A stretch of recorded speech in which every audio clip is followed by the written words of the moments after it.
Did it make you question how you were actually running company? Or did you were just like, no, fuck you? Both. Yeah. Expand, please. I think it made me feel like, yeah, comments like that, especially like if like it, I think it happened. This is like 3 things that happened within the span of 2-3 weeks. Yeah, since the beginning of the month. I think the first one was in. Yeah. Anyways, part of it was like made me question it, but like wanting to be here, because the thing is, I remember, is like it's like I'm grateful that these people are comfortable talking to me, because it means that they're comfortable in saying things to me, to be honest, and it's great. Yeah. And then the thing is, to them, it's a one-on-one. Yeah.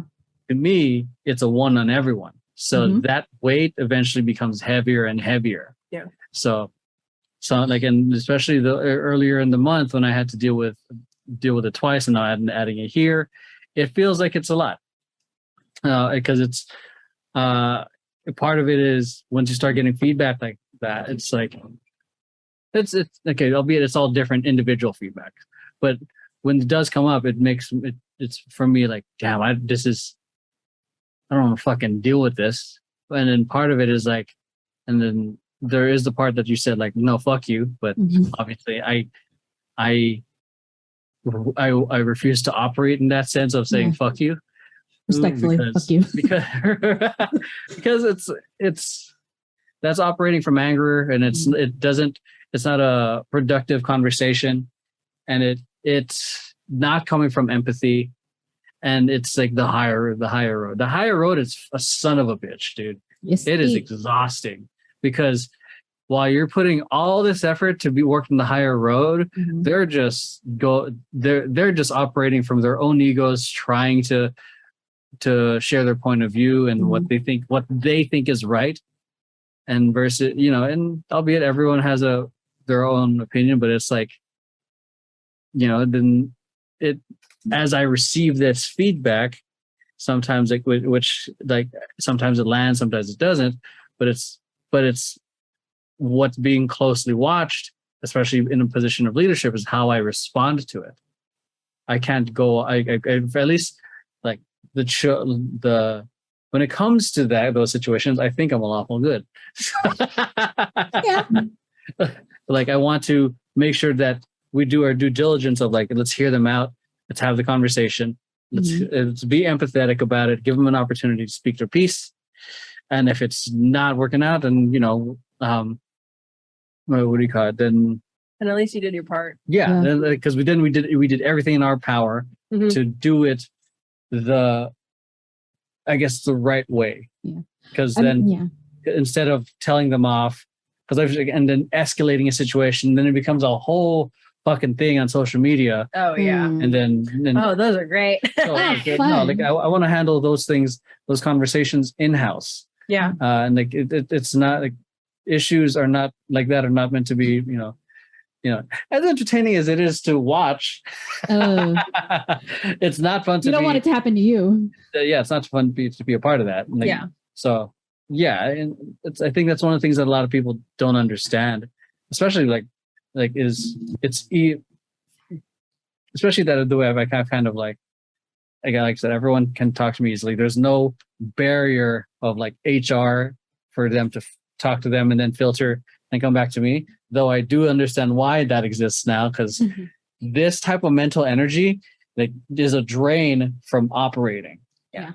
And I could see why there's barriers now. And it's honestly something I might be considering. Yeah. Because it's I think that's a good idea. Because because that now I'm like spending 2 hours trying to deal with this thing instead of operating. Instead of running the business. Yeah. Yeah. So I'm to kind of go off of that, because we've being in previous like leadership positions that I've experienced, I've seen the mental toll that it takes on the person, on the CEO, and I always use this example. I always use this example because I worked for Tesla for like literally like 3 weeks, but there was, I don't remember if this was actually, I think it was actually a rule. It was that you cannot email Elon directly or you will get fired. Yeah. And I'm like, that's a great rule because Elon's not going to take the temp or HR or my supervisor's like suggestions on how to run Tesla. No, like, and that's kind of how you got to take it. And that's why you have like an HR and that's why you get fired for emailing Elon Musk directly. Yeah. And like, because like if Elon decides to use that 2 hours instead of using that time to run the business, then like, can you even imagine how like how precious his time is as opposed to yours? Yeah. And like, you don't even know what's going on at the top, essentially. Yeah. They I mean, it's kind of the same. It's almost an unwritten rule in every like corporate environment. Even where I work, it's like a really small nonprofit, but like nobody emails the CEO directly, especially if they have something to say about the company. We go through HR. I just go through my own boss who goes through HR. Yeah. Good. See, and I hate bureaucracy, but like I kind of get it sometimes. Yeah, I get it too, because like from my perspective, I'm like, fuck, this is, and then and I share it with you guys, and I see how it affects everyone. So, and it's like, yeah, and then you see the domino effect that it has. Yeah, so it's like, and then part of the reason why I wanted to have the open door policy is because it was like, it's like you're more relatable. You you're humanized essentially. This having the open door policy allows people to see that you're not just a robot. Yeah. But other people don't have the weight of the company on their shoulders. You do. Yeah. Then that's what a lot of people don't understand. Is like I said, like they have suggestions, but they're not the ones dealing with everything. Not just, I hardly choreograph. I'm just like trying to do all the million things you guys know about. And then I, and not just for Temper Tantrum, but for Vision Paradox and also for Emeroy TV. Yeah. So and then along with that, it's like dealing with that way with anyone who's like a number 2 or number 3 or number 4, they don't have to deal with that necessarily, because they can put input, they can share thoughts, they can empathize, but ultimately they have the choice to walk away from it because they don't have to make that decision. They don't have that weight. Like it's the difference of being a child, a son or a daughter, to being a parent. Yeah. Also, because you can tell mom and dad whatever you want, but it's different when you're actually when you're mom or dad. When you're mom or dad and you make the decisions. So because like on paper, it's nice to have like a CEO or any like leader that isn't just someone that like, just parks themselves in the back or the front and barks orders and like, and is completely inaccessible other than that. Like it's on paper, it's nice on the people that work for that leader. But like for the leaders, a lot more pressure now because you're making yourself available, you're making yourself more vulnerable to all of this, and now you have to deal with it mostly on your own.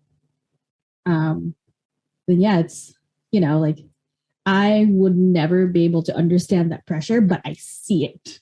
I sometimes feel the effects of it. I mean, you guys both had the effects of it the other day. So yeah. It's it's hard to, because that's the goal I want. Like I want to build a culture of like caring. And to me, it's kind of hard. It doesn't read caring if I have to go through, at least from the perspective, if I heard that and I see the CEO like, oh yeah, we care, but you have to go through HR. Do you really care? Yeah. Know what I mean? But it also makes sense, the 2 different perspectives. It also makes sense for the person on top to kind of get filtered on what to care about. Yeah. So they can save that person, because everyone like has such a finite amount of time.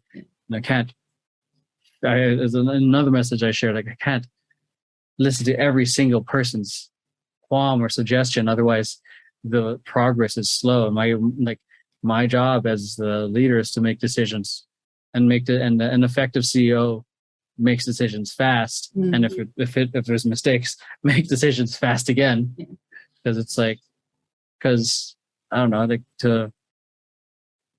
that's the.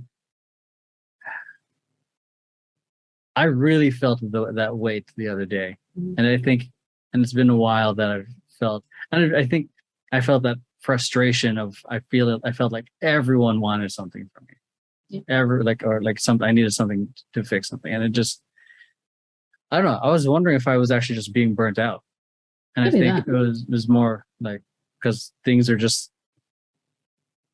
getting more annoyed than usual,